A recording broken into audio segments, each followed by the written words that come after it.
Alors ce salon, on ne le présente plus, si j'ose dire, organisé chaque année depuis maintenant de nombreuses années par la voix l'étudiant.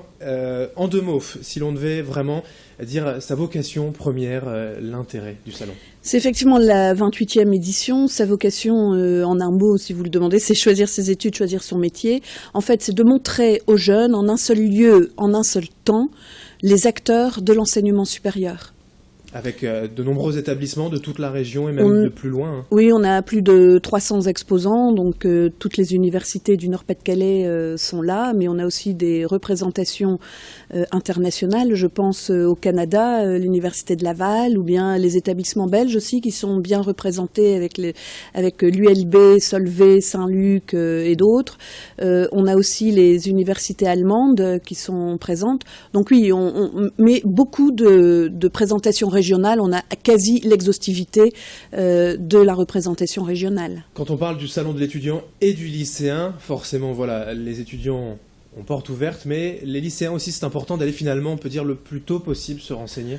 90% de nos visiteurs sont des lycéens et ils y viennent la plupart du temps dès la seconde. Ça, c'est nouveau depuis quelques années puisque auparavant, on n'y venait qu'en terminale. Mais avec le système APB, admission post-bac, il y a une anticipation à se faire au niveau des choix d'orientation. Et la seconde, c'est un bon moment pour déjà un petit peu voir comment se passe le salon.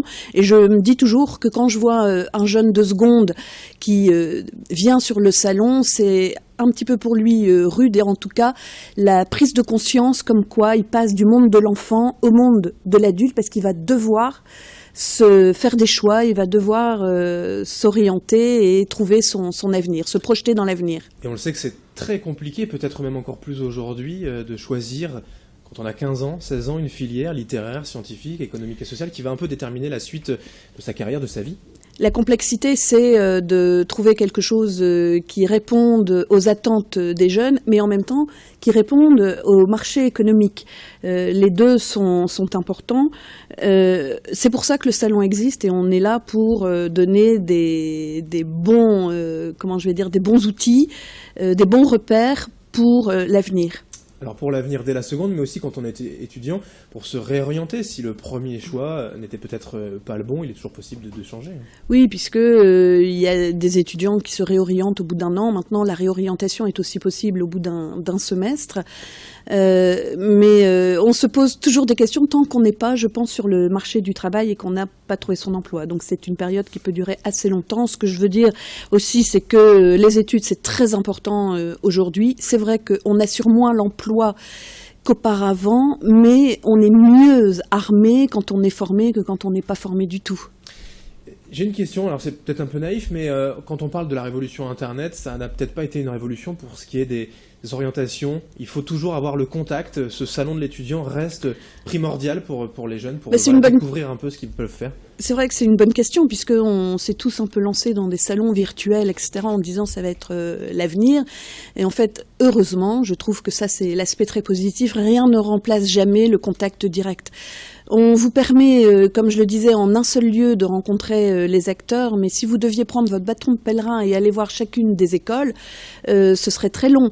Toutefois, après le salon, il y a la campagne des portes ouvertes qui démarre, et ce qu'il y a d'important, c'est de repérer les établissements sur le salon et d'aller les visiter après. C'est comme ça qu'on se fait un peu son idée sur le programme, sur aussi le matériel et l'équipement que l'école dispose pour voir un peu si c'est le bon choix. Alors vous parlez finalement d'anticipation, ça c'est une priorité aussi quand on va au salon de l'étudiant et du lycéen, c'est de préparer sa visite.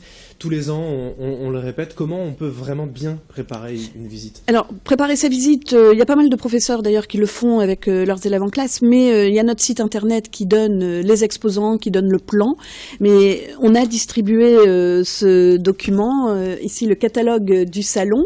Nous l'avons distribué à 150 000 exemplaires de façon à ce qu'ils puissent préparer, puisque le salon est ponctué de conférences. Nous avons plus de 40 conférences. Donc repérer la conférence qui nous intéresse et faire son petit chemin à l'intérieur du salon pour ne pas aller dans les secteurs qui ne concernent pas le jeune.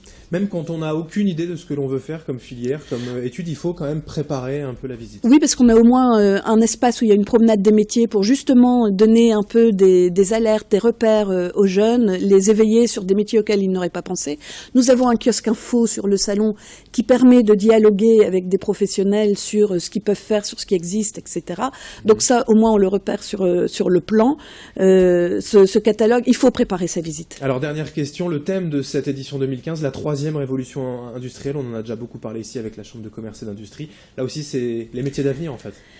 C'est les métiers d'avenir et c'est surtout une posture. Nous l'avons fait pour 2 raisons. Certes, sensibiliser les jeunes à l'évolution des métiers, mais c'est transversal parce que je pense que dans tous les métiers, si on réussit cette 3e révolution industrielle, il y aura une part de tri dans les métiers. Et puis aussi, c'est de sensibiliser les jeunes, puisqu'on disait qu'on accueillait les jeunes dès la seconde, à cette nouvelle posture que sous-entend cette 3e révolution industrielle. Le collaboratif, le participatif, c'est innover en permanence, mais avec des critères et des valeurs nouvelles. Eh bien, merci pour une Richemont d'être venu nous parler donc ce matin sur Grand Lille TV du Salon de l'étudiant qui ouvre aujourd'hui, ce jeudi et pour 3 jours, demain vendredi et jusqu'à samedi à Lille Grand Palais pour tout savoir et tout connaître des filières, bien sûr, pour étudier dans la métropole lilloise et plus largement. Merci. Merci à vous.